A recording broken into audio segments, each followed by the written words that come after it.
Yes, sir, I can. Yes, sir, I can. Thank you, madam. Anbu sir, can I start the welcome? Please, sir, please. Yes, yes. Thank you. அனைவருக்கும் இனிய மாலை வணக்கம்.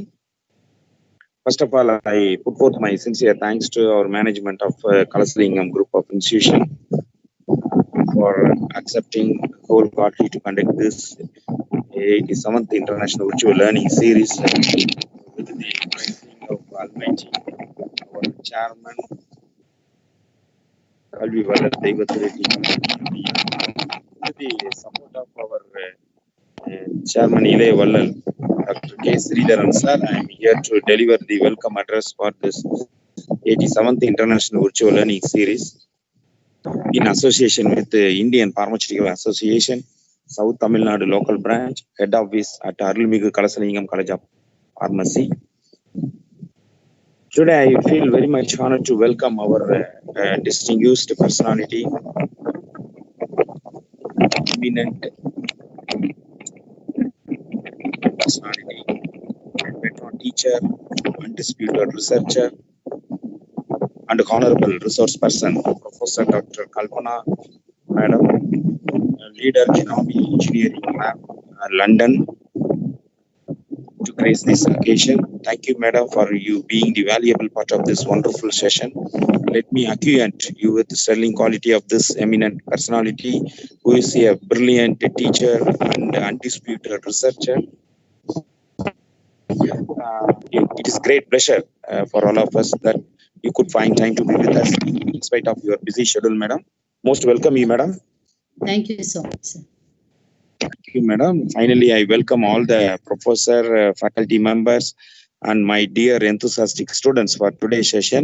I hope this session will be a good platform for our students to get a good knowledge and explore yourself. This is the first and foremost meeting for your career. All the very best, my dear students. Once again, I welcome you all. Thank you, Madam. Thank you. Please, you can proceed your presentation. Thank you, sir. Thank you very much. Good afternoon, all. Vanakkam. I hope you're all doing good. Bhathrama irunga. So, first of all, thank you so much for the opportunity and the nice introduction.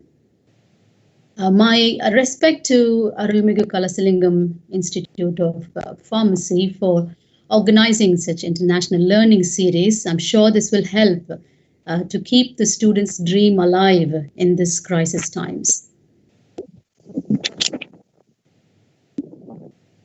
I lead the Genome Engineering Lab at the University of Westminster, London, and my lab's research focuses on generating engineered cellular models of human diseases. So I have 4 PhD students in the lab and also co-leader John Murphy. We also try to exploit the weaknesses of cancers by targeting the weaknesses of cancer. So basically we work at cellular level in our laboratory. Our lab's major strength, I would say, is genome engineering, and we have adapted the recently discovered CRISPR technology successfully to engineer human genomes. I'll explain you in this talk what engineering human genome means. So my laboratory is just over 2 years old, but is one of the busiest labs at the university and also popular labs at the university. There are many links. If you just type University of Westminster Genome Engineering Laboratory, you will come across many interesting things that we do at the university. We actively engage in research as well as knowledge exchange activities. We bring in school children, we bring in public to educate them in science and also to showcase some of the excellent research that occurs at our laboratory. So today I'm going to talk to you about CRISPR. So for some of you, it may be new. For some of you, it may be a familiar name. I have made this talk very simple so everyone can understand. Bear with me if it is too simple for you. But if you want to understand any advanced aspects of CRISPR, I'm happy to discuss later. So this is just a 6-year-old technology which has revolutionized the approaches to cure human diseases. And generally, in terms of human genome engineering, it is identified as CRISPR-Cas9. And undoubtedly, this is one of the biggest science stories of the decade. So I'm really, really delighted to present this topic today to you all. I hope it also inspires you just as it inspired me a couple of years before.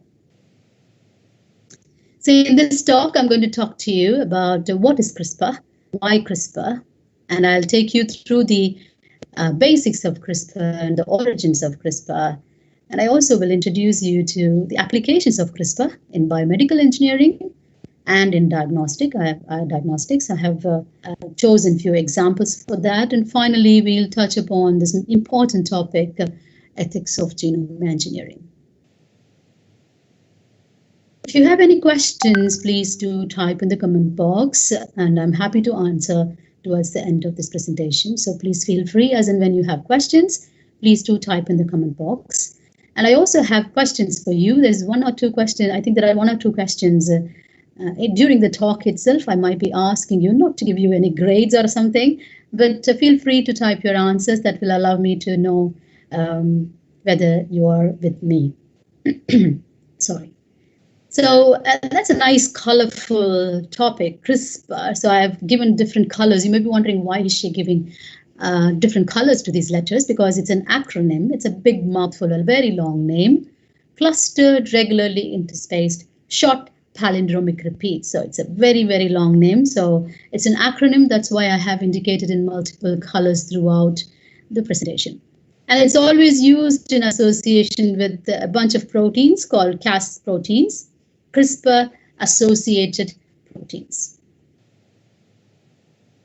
So you may be wondering, what is this CRISPR all about? CRISPR is nothing but an RNA protein complex. There are only two components of CRISPR: an RNA component, a very tiny RNA component, and a large protein. So the protein is about 160 kilodaltons in size. So the RNA component contains two different sections. So the guide RNA component, that is indicated as the cRNA sequence, which is specific to target the DNA sequence in the genome. So this is complementary, this region, just like the primers we design for amplification. So this should be, this is a short primer-like stretch which can bind, which is complementary to the sequence in the genome, therefore can bind to the sequence at the genome. And there's also another section which is tracer RNA, and this RNA has affinity for the Cas protein. So it sticks to the Cas protein and it drags. So because this protein has affinity to Cas protein, upon binding, this one drags this entire complex to the specific site at the genome. And Cas9 protein functions as a pair of molecular scissors. So by scissors, we understand that it can chop, right? So Cas9 protein, put it in general terms, it's a molecular scissor, but in molecular biology terms, it's an endonuclease which can create double-strand breaks at the target site. And this creation of double-strand break is dependent on a particular stretch of bases called PAM motif, and this PAM motif is located directly downstream of the target site of the genome. And this PAM motif differs between Cas proteins. For Cas9, it is NGG. So if you assemble this complex together, it looks like this. Let's take a deeper look. Sorry.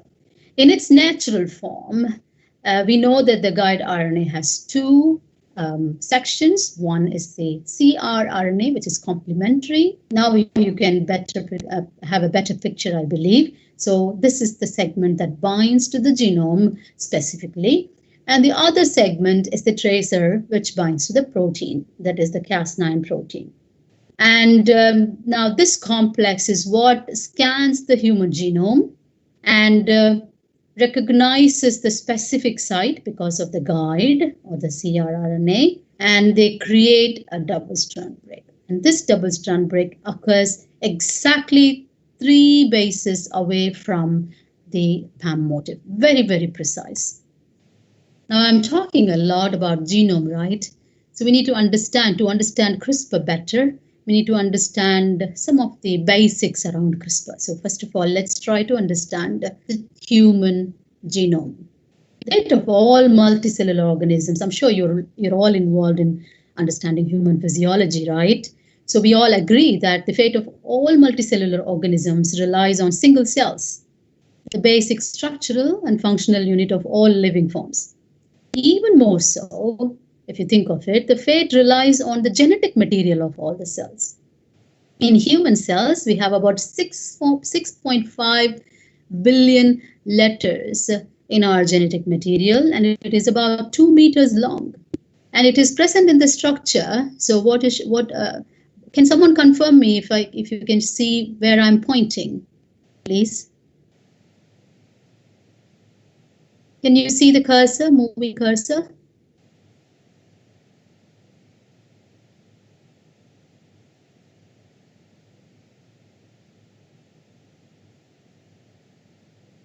Okay.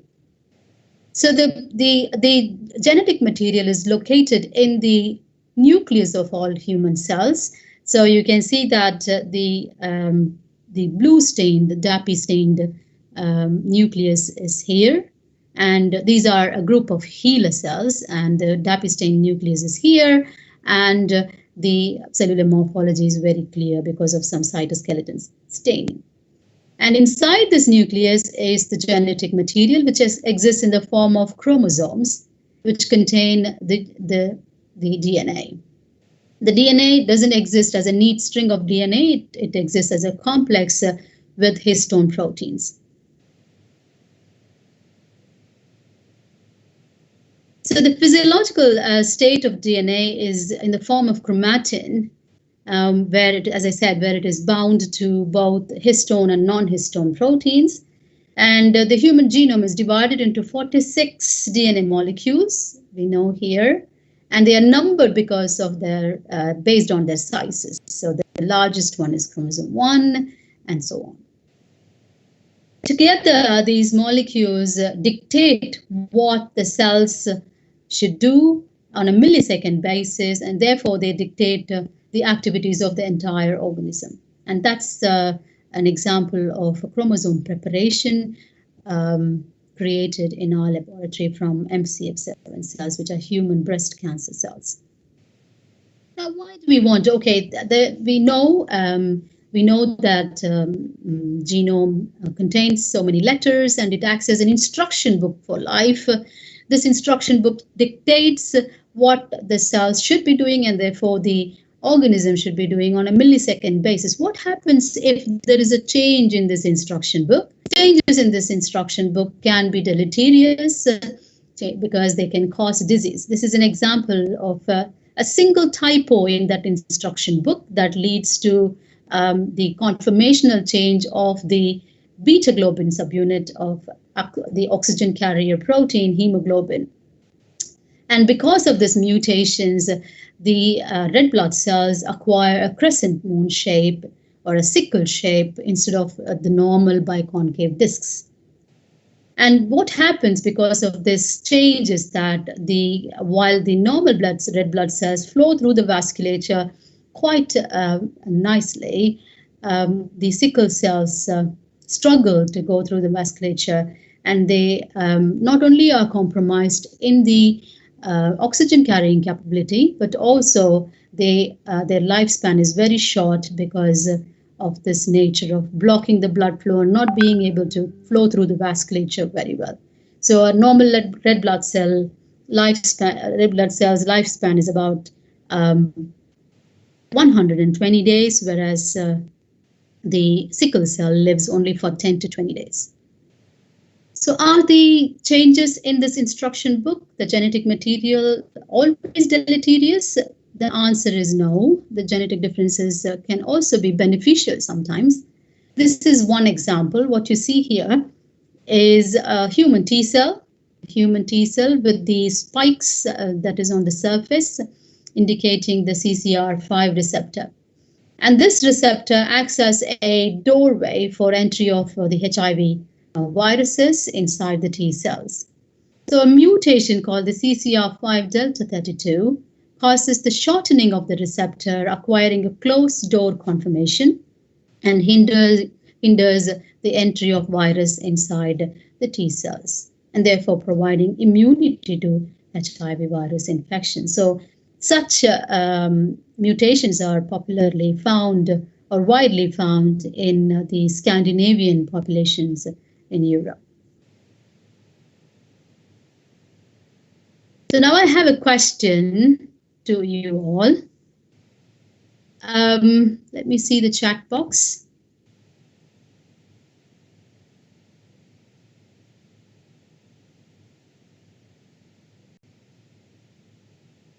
Right. So yes, that's fine. So can you tell me what you see in that slide? So I have projected a slide which relates to something. Can you type your answer? So what do you see? What do those terms relate to? Any thoughts? Thank you, sir. Thank you, sir. Thank you. Thank you. I mean, he came up first. Somebody is typing as well. Diseases. Thank you. Thank you, Monosha Priyadarshini. Thank you. So yes, they are diseases, and many of them are rare diseases, if you can see. Let me go back to this slide. So they are rare diseases. And sorry. Now, can you see that? Yes, yeah. So these are rare diseases. Why should we think about rare diseases in CRISPR's context is that 1 in 17 people in the world develop a rare disease at some point in their lives, and mostly children are quite affected by rare diseases, and 80% of the diseases are genetic in origin, and sadly there is no drug for treating these rare diseases. There are about 7,000 of them today. And CRISPR offers great promise, really great promise. Some of them have reached the clinic now, mind it. Please, you can follow this topic if you are interested. Some of the CRISPR-mediated methods have reached the clinic. For example, treating inherited blindness. The trials are ongoing and the results are very promising. So CRISPR indeed offers great promise to treat rare diseases. And it all is because we know what's written in the instruction book. We talked about the instruction book. I told you at the beginning of this talk that this instruction book is inside the nucleus of human cells, which dictates on a millisecond basis what the cells and therefore the organism should be doing or should not be doing. And do we know what's written in that instruction book? Yes, we know. We know what it takes to make a human individual, and it is because of the international collaborative effort that ended in the completion of the sequencing of human genome. So we know now letter by letter these 6.5 billion bases that access a blueprint to create a human individual. And therefore, because we know letter by letter what it takes to create a human individual, we also know what kind of changes are associated. Even if it is a single base pair change, we know what sort of effects it can create in the entire organism. So this talk is all about CRISPR, a genome engineering tool, right? So you might be wondering, this is the first time that we know something called human genome engineering. Though this term, the CRISPR, has become quite synonymous with gene editing, it's not the first one, the first technology to develop edit DNA. So if you go from the top to bottom, so you will see that first we started with meganucleases using large proteins to edit human genomes precisely or engineer human genomes precisely. But then we moved on to zinc finger nucleases and talons. You can see that all these methods before pre-CRISPR period, they were either involved using large proteins, which I know some of you will have an experience expressing huge proteins, how difficult it is, and it's extremely difficult handling huge proteins, and they're not quite stable and so on. And also the same is true with the complexes, protein complexes. If you are working with multi-protein complexes, they are very expensive to create. And I've been creating multi-protein complexes during my early parts of research experience. And I know it's extremely difficult to handle multi-protein complexes. Very, very difficult. It's not reliable, and you can't reproduce it that easily.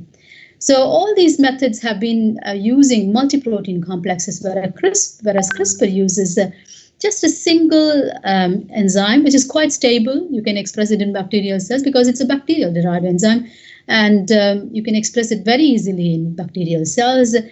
And because of its simplicity, reliability, and reproducibility, this technology has actually become so famous among researchers throughout the world. And you can actually do it. If you're wondering, if you are a faculty listening to me, and if you're wondering, can I do this in my simple laboratory? My answer is yes, you can do it in your very simple laboratory with very simple setup. Don't get scared looking at this complex looking picture, but all I wanted to convey here is that the Cas proteins share. You may be wondering, okay, we know Cas protein, we know the guide. What is so special in this Cas protein? So that's all I want you to understand here. So the Cas protein has different parts which allows it to complete its function or perform its function. So you can see that it has a nuclease lobe because it's involved in endonuclease activity, and a recognition lobe, which is absolutely, I think, responsible for recognition of the DNA. And the Cas proteins have different specificities for the guides. You can see for Cas9, the guide sequence is so. So you see the guide RNA contains the region that is complementary to the genome, as well as a region that interacts with the Cas protein. Whereas in another version of a Cas protein, which is CPF1, this guide is very, very different. This is all I want you to understand. So they have different guide specificities, and they also structurally, if you look at the major structural elements, they are similar, but in terms of their guide specificities, they may be different. CRISPR is, so we're now moving, I touched upon some basics, hoping to make you understand this technology better. Now we are moving to origins of CRISPR. Where did we get this CRISPR from? It's not a serendipitous accidental discovery or a result of just someone's mistake in an experiment, just like we ended up with penicillin, right? So the scientist involved just left the plate to grow a longer time, where it started getting fungus on the plates, and therefore we got penicillin. So, but that's not like that. It's been, CRISPR is a result of decades of work by multiple scientists throughout the world. So the first reports of CRISPR occurred in 1987, where microbiologists who were involved in sequencing microbes from different environmental niches found a very unique kind of repeated sequences in their genome. So that was the first time CRISPR-related discovery occurred. And then the first, so you can see there are quite a few significant discoveries along the line. And the first report of the genome engineering using CRISPR-Cas9 technology occurred in 2014. So these are the inventors of CRISPR, Professor Jennifer Doudna on top. I got to meet her in a Royal Society conference, extremely encouraging, very simple female scientist, very good role model, I must say. Emanuela Charpentier is a microbiologist. So Jennifer Doudna was a biochemist, and Emanuela Charpentier, the microbiologist. This is the women gang, and there's also a men. So there are two wings in this. So these two lady scientists were involved in biochemically characterizing the Cas proteins. And they believe that the future of medicine may land within 5 to 10 years. We will have to see whether CRISPR offers successful methods to treat certain diseases in the clinic. But this is the testing time for CRISPR. We have to wait and watch. In 10 years, we will know whether CRISPR is a great tool, as we all claim now, for treating human diseases, or it also has some limitations. But it's not going to be an easy task. Many of us feel excited about the opportunities, but there is a lot of motivation, but it needs a lot of concerted effort throughout the world. This is the young scientists on the men's gang, I would say, because they are rivals indeed in terms of patents and things. So that's why I'm grouping them like that. And Feng Zhang adapted the biochemical knowledge that Jennifer Doudna and Emmanuela Charpentier created, and he adapted those knowledge, and he created different methods and protocols for human genome engineering. So if you go to AdGene, you will see the number of thousands of plasmids he has created, or his group has created. And in my laboratory, I use all the methods that were created by Feng Zhang. In AdGene, there are about, you can see the number of plasmids that are available in AdGene related to CRISPR, and they are shipped. They are very open. Unlike the previous technologies, they are quite open in terms of sharing their knowledge throughout the world. So I have also got quite a few plasmids from Feng Zhang's group, and they all work beautifully. Due to the potential of this revolutionizing technology, the number of publications appeared in the last, I would say, the decade is skyrocketing. So just follow it from 2010. You can see it's much more now. It's up to this one is up to 2018, and I'm sure it's much more now. So because of the potential of this technology, and the endless applications, it's not like you can only use CRISPR for human genome engineering. One can use CRISPR for multidisciplinary applications. So that's the reason why this technology has become so popular. And in just last 12 years, you can see the increase in number of publications using the word CRISPR. Right. I briefly mentioned while I discussed about the timeline of CRISPR, I said it was identified first in 1987. So where did we get this? Okay, yes, it was identified. Where was it? Where was it from? Again, I would like to repeat that the repeats, or the CRISPR tool itself, is discovered from one of the smallest ancestors living in our world, which is the bacterial cell. And the CRISPR the tool is actually not a synthetic tool. It's an artificially it's an engineered tool. It's not an artificially synthesized tool, but it's an engineered tool, and it was found, I repeat again, in our smallest living ancestors, which are the bacterial cells. So I hope you can understand that that's the bacterial cell and the virus invading it. Viruses are extremely disruptive bugs, isn't it? I'm sure you all will agree with me, given the circumstances we face today. They are abundant everywhere. They can affect the functioning of any superpower in this world. I hope you will believe that in today's world. So bacterial cells are no exception for that. So wherever there are bacterial cells, there are viruses. And the infection by a virus in a bacterial cell is a ticking time bomb, as many scientists say.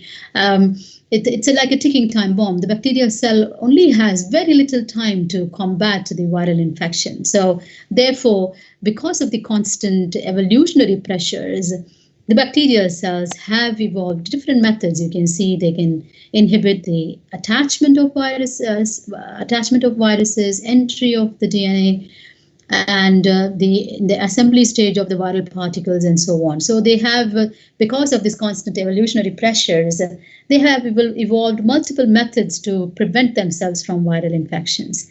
And CRISPR appears to be one of those methods that bacterial cells have created to prevent themselves from viral infections. So I mentioned about this repeated sequences identified in bacterial cells. It relates to this. Please pay attention to this particular stretch here. So the name CRISPR itself relates to the nature of these diamonds and boxes here. So you can see these diamonds, just focus on these diamonds, the black diamonds. They are clustered and they are regularly interspaced and they are palindromic in nature. This was what was found first in bacterial cells repeatedly, and scientists were wondering, what is the function of that? Because unlike human genome, which has a 99% of junk material, we assume that as junk material. We don't know yet, I must admit. But bacterial cells cannot afford to have such function, the sequences. The bacterial genome has limitations. It cannot carry elements that don't have a function. So when they there were multiple experiments involved in understanding the function of this. And they found that indeed why they were startled by this finding of the repeated sequences is that 40% of sequenced bacterial genomes and 90% of them from RK contained at least one CRISPR locus. That is a startling finding. And many experiments led to the understanding of this better. Now we know that it is directly involved in sort of acquired immunity against viruses in bacteria. So let's assume that this circle is a bacterial cell, and please follow that please follow the numbers here. So first step is the viral invasion of the bacterial cell.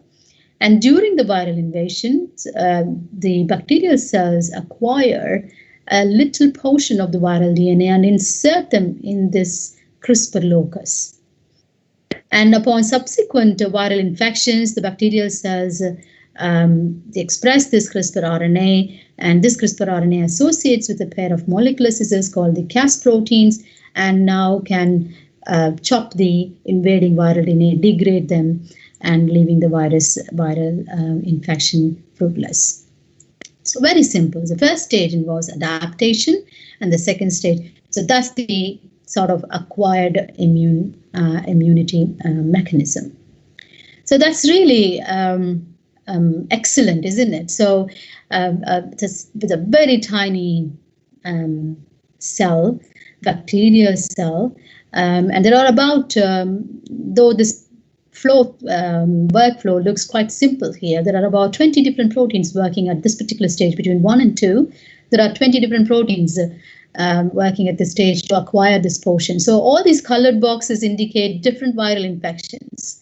So every time a virus infects, the bacterial cell acquires a portion of the DNA and inserts it into the CRISPR locus. And upon subsequent infections, it can now express this CRISPR-Cas9 complex and can degrade the invading viral DNA. So what we have done is to hijack these two components, right? So we have tried to use this guide RNA and the Cas component of the bacterial system to edit human genomes. Now what we have done is to engineer the Cas protein to be able to recognize human genome. And then now if we change the guide's identity to any gene or any region of the genome that we want to target, this complex can specifically recognize the target and then create a double-strand break.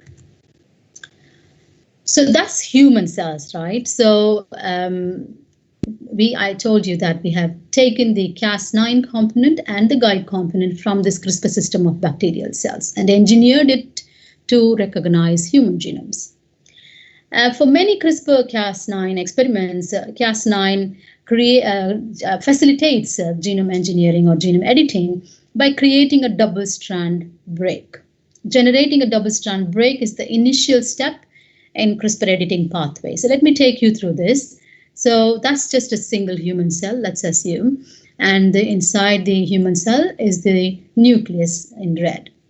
So once the CRISPR component reaches this nucleus, it scans the human genome and finds the target sequence because the guide is complementary to the target sequence. And the Cas9, upon this recognition of PAM and the binding of guide, creates a double-strand break. 3 bases exactly away from the PAM. 3 bases exactly away from the PAM.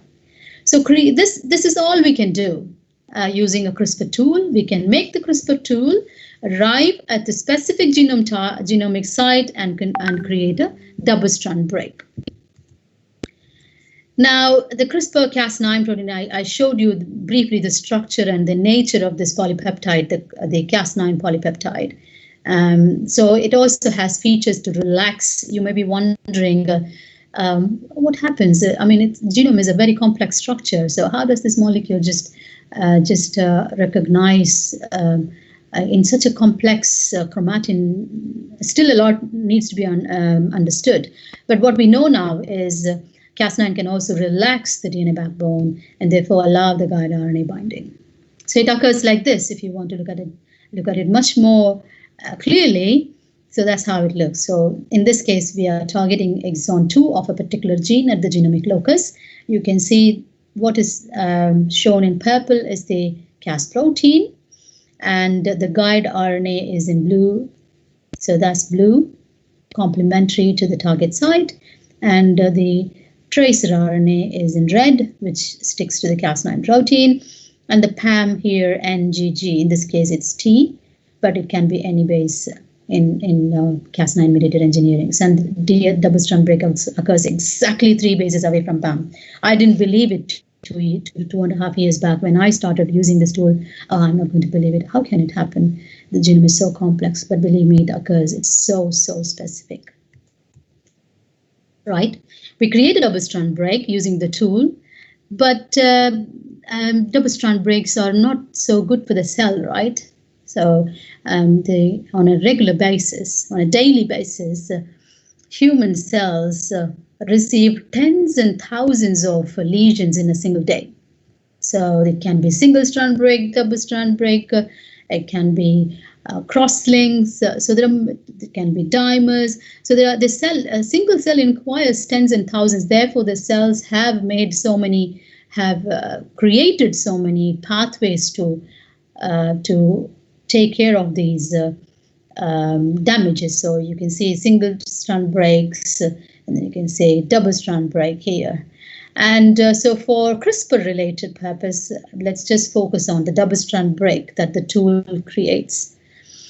So there are 2 pathways involved in repairing the break, because a double-strand break will challenge the survival of the cell. A single double-strand break is sufficient enough to kill a cell.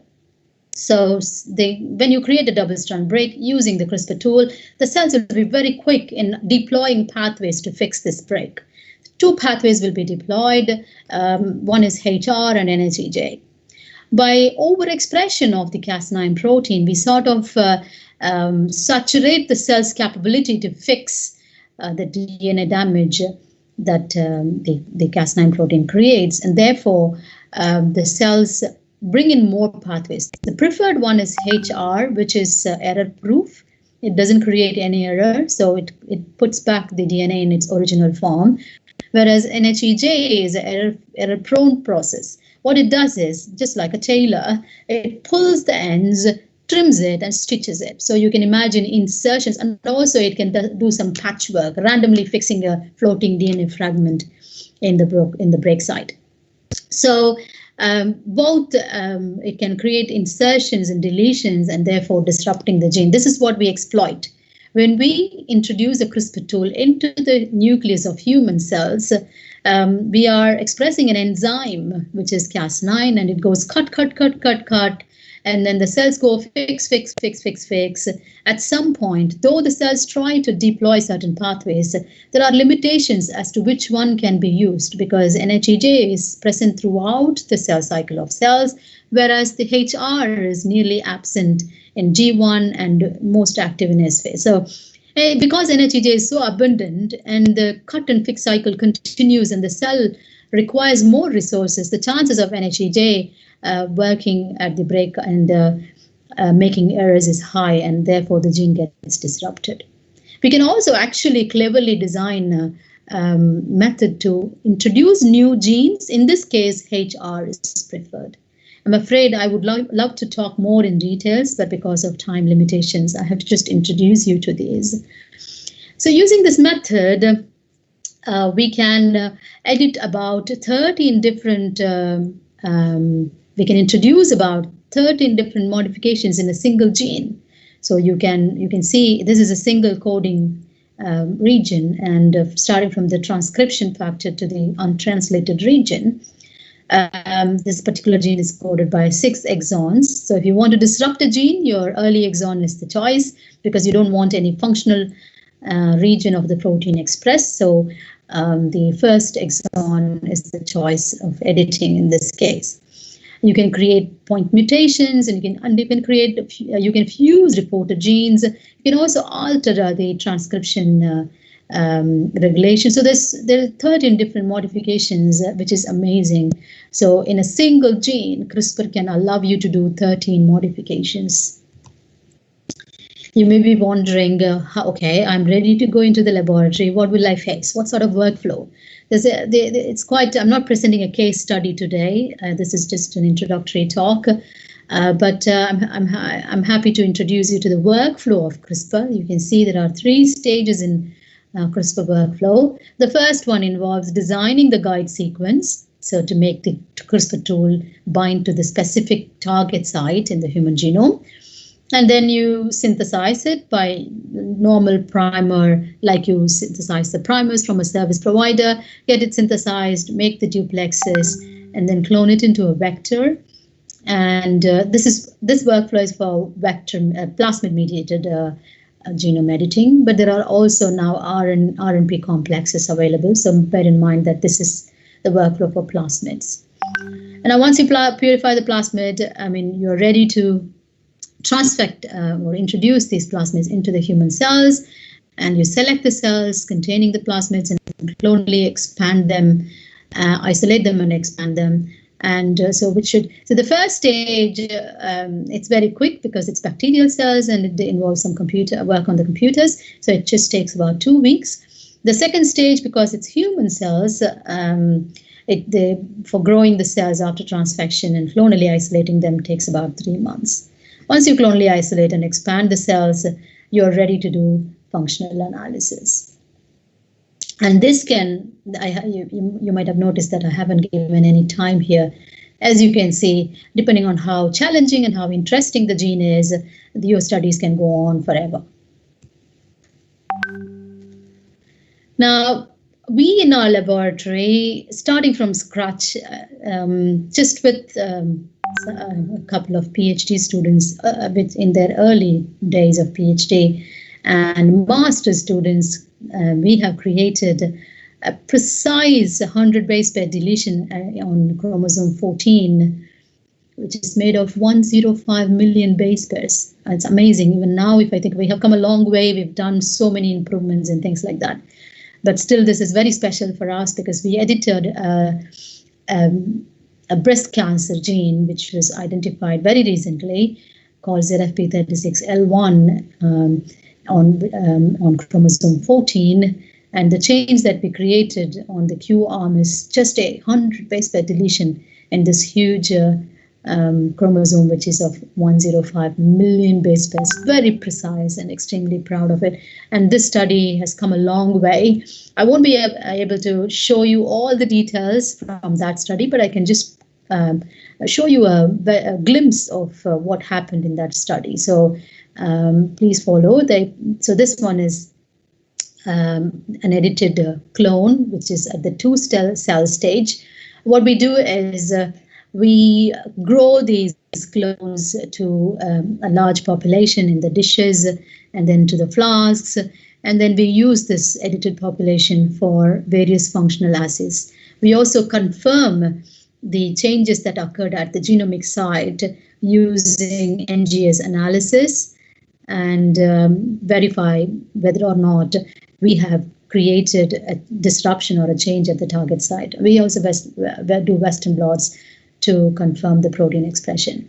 So what you see here is that in the gene that I mentioned here, ZFP36L1, upon deletion of this gene, upon disruption of this gene expression, the DNA damage. So what you see has spots here indicate the increased DNA damage. So the loss of this gene leads to increased DNA damage, and also the cells fail to divide properly. What you see here in this panel is the dividing anaphase chromosomes. You can see that daughter cell looks okay, but this daughter cell, you can see that during the anaphase there are segregation defects. And also we find something called the ultrafine bridges, which is also an indicator of genome instability. So by all means, we found that upon deletion of the breast cancer driver gene, the cells have become very unstable. Their cell division properties are compromised. There is increased DNA damage, and also they grow very slowly. You can see on top is the wild type, and then at the bottom, these are all clonogenic assays. They grow very slowly. And there's a lot. I can speak in volume, but I'm not sure whether this is something that you might be interested in. So I wanted to talk more about the diagnostics part of CRISPR. So I stop here, but if you have any questions, do type in the comments. There's one important thing that I would like to mention before we enter into diagnostics is that I talked about using active Cas9 creating double-strand break, but one can also use a version of Cas9 which is a dead Cas9 where it is compromised in its capability to create double-strand breaks. Now you can fuse effectors to this Cas9 and make these effectors arrive at the target site of interest, and you can give the effector a transcription activator role or a transcription repressor role. How beautiful is that? It's amazing. One can achieve using the dead Cas9 version of it to regulate gene expression so beautifully. These are all very well established. Right. Now, what is closer to clinic? You might be interested more because I talk a lot about basic research, but my laboratory is also moving towards a clinic. We are involved in diagnostic using CRISPR for diagnostic purposes. So what is closer to clinic is cellular therapeutics. As I said, briefly mentioned in the discussion about rare diseases, that CRISPR offers promise in treating rare diseases and also diseases that are genetically inherited. And yes, so it is. So you can see this is quite a crowded slide, bear with me, but the message here is you may be wondering, can we use only plasmid mediated methods or are there any other methods? So this is the answer for you. So we have viral mediated methods, RNA protein complexes, and also you can use protein itself. So we can use just RNA, also protein RNA complexes. And what is shown here is the same. So depending on the source, the delivery method differs. So you can see that for the adenoviral vector, you can directly introduce it into the patient, whereas for plasmids, you need cationic lipid methods, based methods to introduce these plasmids into the cells. And for RNP complexes, electroporation is the method of choice. We don't use viruses in my laboratory. It's pretty hard job to handle viruses inside London. Very few laboratories have the permission to do such things, but we use both plasmids and RNA protein complexes. So if you're wondering how we can do in terms of treating patients, one can actually acquire cells from the defective part of the patient, introduce the CRISPR-Cas9 using electroporation in these cells, and then you propagate these cells in dishes and introduce them back into circulation. So that's a very commonly used method. You can also use, apart from electroporation, you can also use other methods of delivery of CRISPR into the patient cells. And if you're wondering what sort of diseases are being trialed, so you can see liver congenital amaurosis and multiple myelomas, sickle cell anemia, and so on. You can see there are different diseases that are being trialed using this methodology. But there's one point that I want to mention here. Human cells contain about 400 unique cell type. right? They have 400 unique cell types. They contain roughly about 2,000 different transcription factors, because the step of isolating the cells from the patient and growing them in vitro is not an easy job. So if that's something, that area, if you're an expert, if you get a new idea in making the cells stably growing, you are a winner. So you can have your own big startup, really. There's a knowledge gap there. So we need more and more research in this area, because humans contain about 200 different unique cell types, and therefore we need more research to understand how to differentiate, to understand the cellular properties, to be able to treat a large group of diseases. So this is another interesting application, or very promising application of CRISPR, part of cellular therapeutic, I must say. So this involves altering the antigen specificity of T cell receptors. So this has been recently approved, not recently, I would say, some time back approved for treating B cell lymphomas. So, but earlier versions of CAR cells, the CAR is a chimeric antigen receptor. If you're wondering what is CAR is a chimeric antigen receptor. So these CAR T cells are directed against the CD19 protein of the B cell lymphomas, which is present on the surface of B cell lymphomas, to treat this kind of acute lymphoblastic diseases.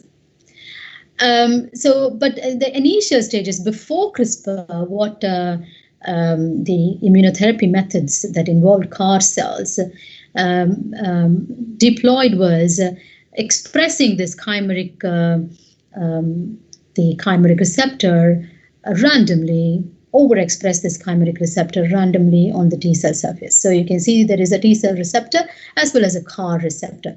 But what happened was that exhaustion, they found quite frequently that the T cells get exhausted.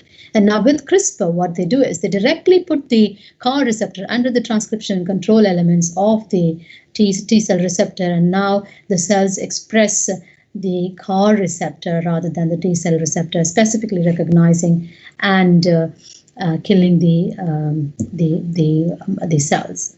So for this, what they do is they briefly they acquire the T cells from the patients, they modify them in ex vivo, and they express to express the specific CAR receptor, and they infuse these cells back into the patient, where they recognize the tumor antigen specifically, because they acquired this new antigen specificity and can kill the tumors. And this strategy has been particularly successful in treating patients with B-cell leukemia, and multiple clinical trials are underway. So CRISPR is not about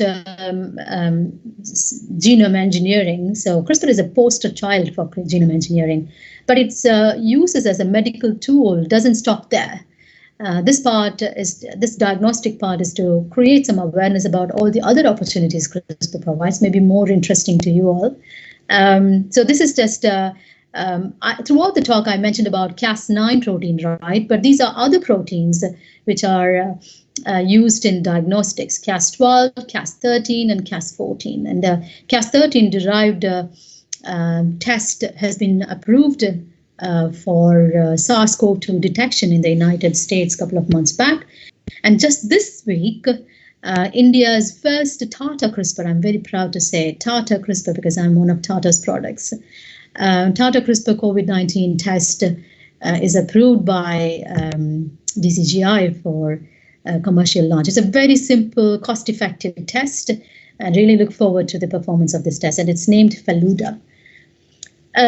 So what do they do in this test? They just program these enzymes for detecting specific stretches of nucleic acids. That's it, be it single-stranded RNA, double-stranded RNA, or double-stranded DNA, or single-strand DNA. So it works by programming the CRISPR machinery to home in certain genetic sequences and to detect, in this case, snippets of SARS-CoV-2 genetic material. So that's what they do. So they take the nasopharyngeal swabs, extract the RNA, amplify the viral specific genes, and then complex the gRNA and Cas9, mix them with the probe, and you can see this is like a lateral diffusion.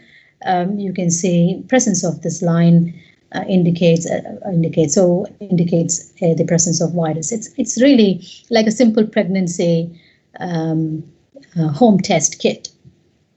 So they claim the SARS-CoV-2, this particular detection kit is a product of Sherlock Biosciences, and they claim that they were able to detect the presence of synthetic COVID-19 RNA sequence in a range between 10 to 100 copies per microliter, which is quite good.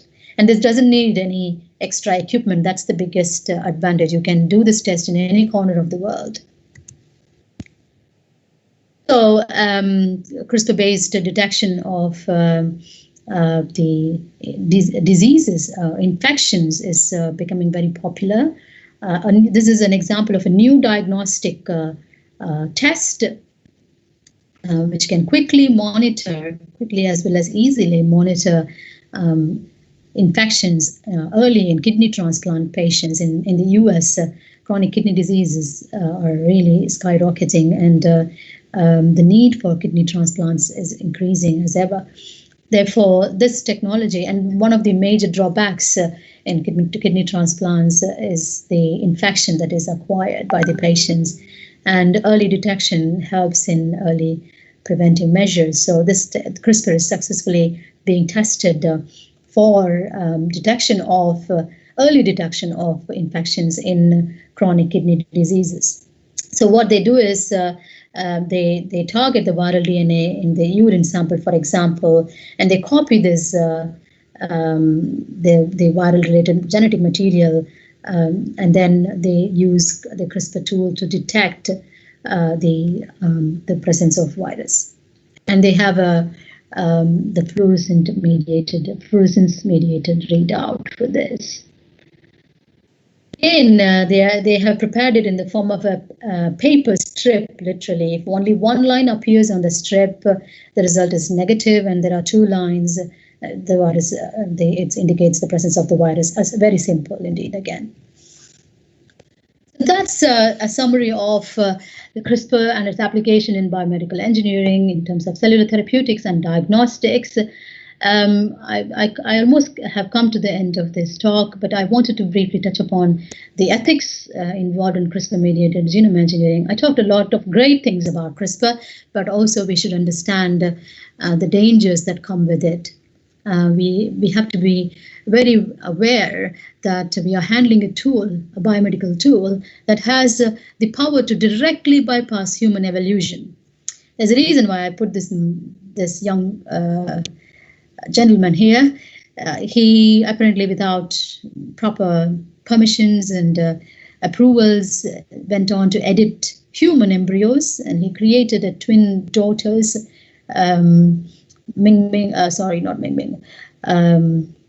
Lulu and Nana. Ming Ling Ling is the monkey models, Lulu and Nana. But he's in jail now because of his act. So we have to act responsibly as scientists and biomedical scientists. We need huge responsibility in handling this tool, which has the power to directly bypass human evolution. There are lots of academies and societies involved in coming up with guidance as to how, where, and when this should be used. In UK, there's only one lab which has got the approval to edit human embryos, and it's in Francis Crick Institute, and they do it only for research purposes, where they acquire the embryos from in vitro fertilization clinics, and they study the role of early embryonic development genes by editing the genes, and the embryos are only studied for 14 days, and they are not implanted in women. Applications are really endless. I just touched upon a couple of them today. We can go on and on and on. The applications are really endless, from de-extinction to, I mean by de-extinction, bringing back the prehistoric animals or extinct animals to life, to extinction of malaria. So the gene drives are already in Florida. It's going to hit this public very soon. And extinction of HIV, and there are many more. And the research opportunities are also more in terms of CRISPR because of its endless applications. But my laboratory precisely is working only on cellular models. So what is achieved so far? I told you about the applications, briefly about the applications and the future possibilities as well. But what we know, or what we have achieved so far, is only a tip of the iceberg. It's just this much we know. And CRISPR is not only paving the way for researchers to solve most difficult problems in biomedical sciences, but it also is enabling advances in other scientific fields, not just biomedical sciences. So CRISPR technology indeed promises to deliver some truly stunning advances within the coming decades. So watch out the space, particularly in relation to human therapeutics, agricultural biology, biofuels, and basic scientific research. So I hope some of you, if you are interested, get involved in this research and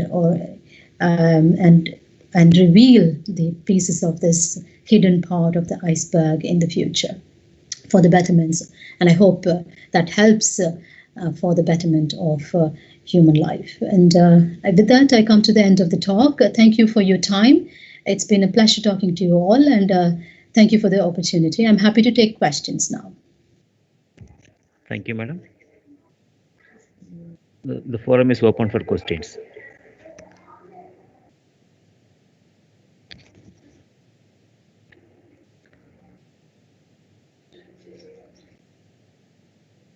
Good afternoon, madam. No?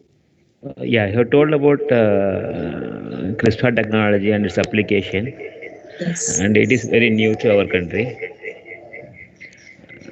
So mostly we haven't read anything about in our theoretical part. Our students are studying biotechnology and all, and these things are not. This is very new to our students, madam. That's fine. So I have few questions in this area, madam. Like here we are going for gene expression and DNA modification. So what will be the long-term effects of DNA modification? And because in COVID itself, we are seeing a lot of mutations and all. So that altering the DNA, how it is going to be provide the long-term therapy, long-term therapy effect? This is a good question, sir. This is a permanent change that you're creating at the genome level. So it's not temporary, it's a permanent change created at the genome level. So if you are creating a 100 base pair change, it's specific and it is permanent. So it is inheritable, so it stays all the time.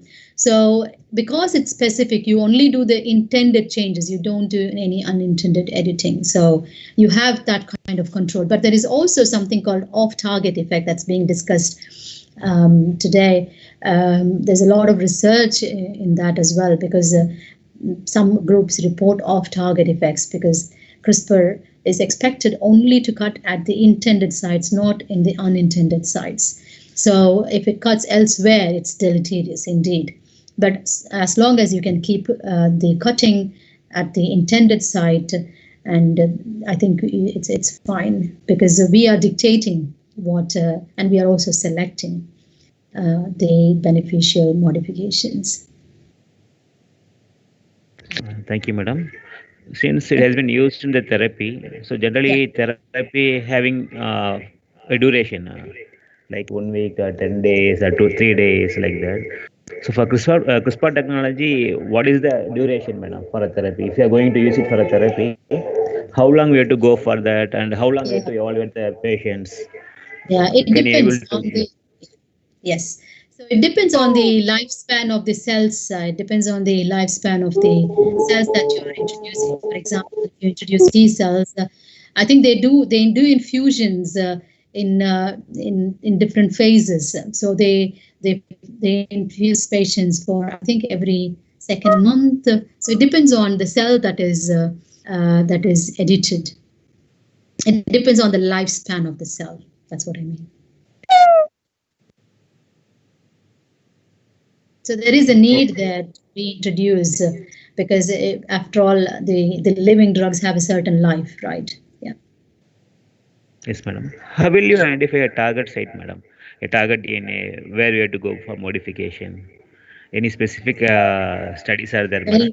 Yes, there's a lot to. I really wanted to talk a lot, but it's a 1 hour talk, so I would be very happy to teach you all if you really want to understand. But it starts by using certain algorithms that are available already to design the guides, because all we need to do is to dictate where the CRISPR tool should arrive on the genome. So, for example, for editing sickle cell disease, we know the gene involved, the mutation in the gene involved.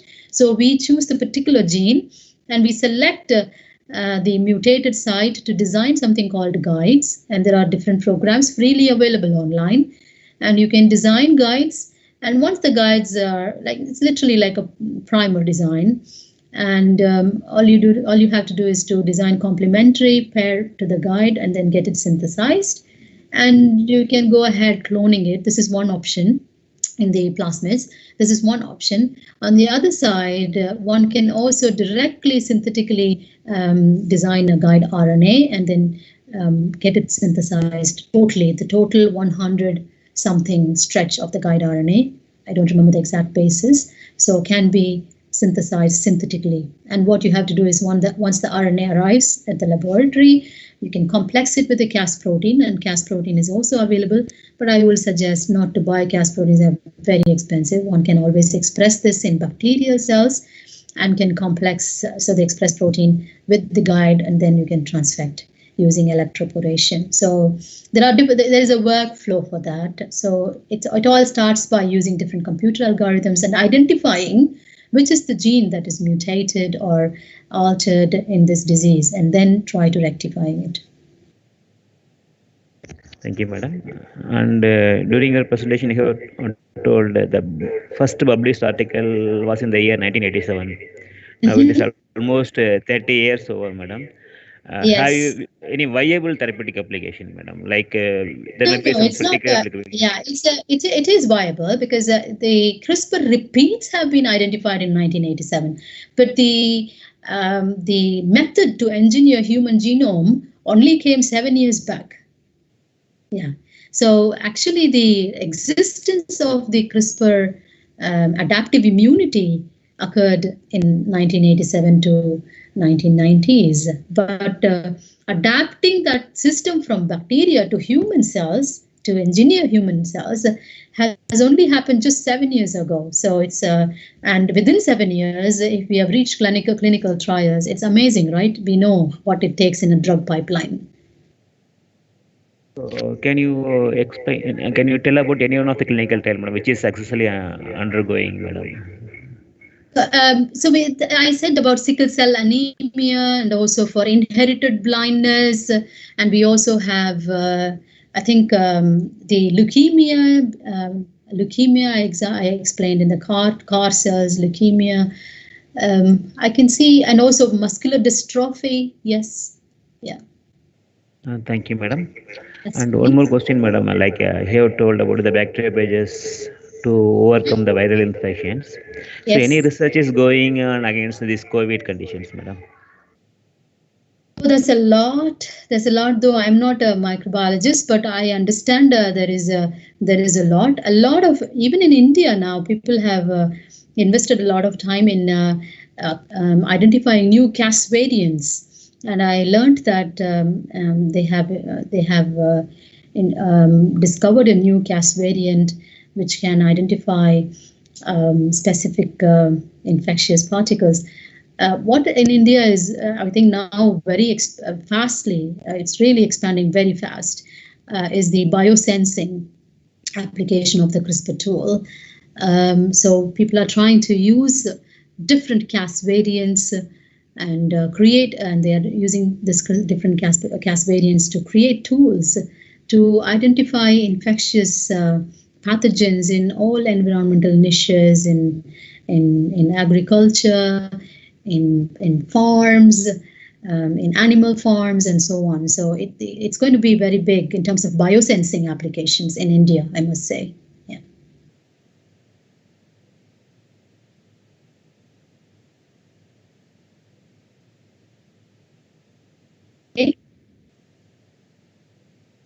Yes.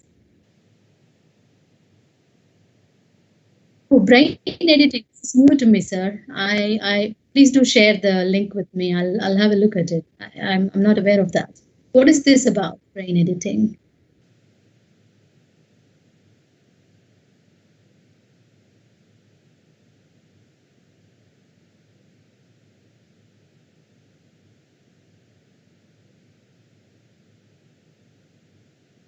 Yes. Yes, of course, you're right, sir. You're absolutely right because cloning earlier, I mean, yes, we started doing, and I would say, recombinant DNA technology in the early 90s, and we have used methods to overexpress the genes of interest most of the time. We try to overexpress the genes of interest.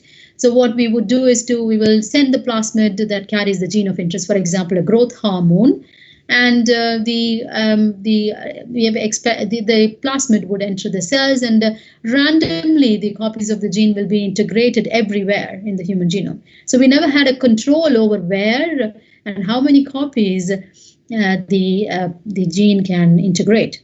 So that's the biggest advantage of CRISPR, because we have definitely done quite a few things by overexpression of for example, overexpression of growth hormone gene for creating laboratory models, and even in fishes, people have used in fishes and many more applications.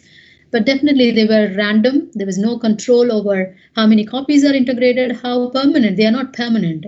You can see even in a cultured cell model, if we get fluorescent models from laboratories, all of a sudden the fluorescent cell line will lose its fluorescence, and we'll wonder what happened, because cells throw out such integrations. But CRISPR is permanent.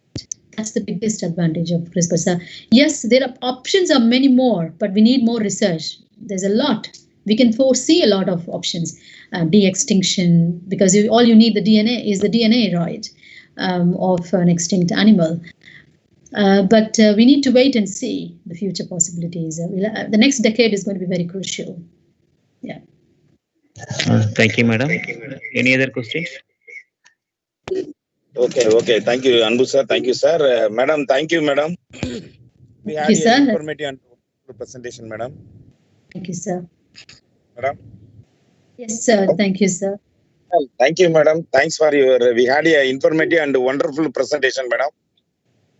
That's fine. It's my pleasure, sir. It's my pleasure talking to you all, sharing knowledge. The student and encourage them in active learning in the forthcoming days, madam. On behalf of our management of Kalasalingam Group of Institution, hereby I express my wholehearted thanks to you and your esteemed university for giving such a wonderful and informative presentation. So some seed of intelligence in our students. Really wonderful, madam. Really wonderful interactions, madam. Thank you. Thank you. Madam, whenever you would like to plan to Tamil Nadu, madam, please let me know, madam. Yes, sir. Sure, I will. Madam. We will invite our campus, madam. Absolutely, sir.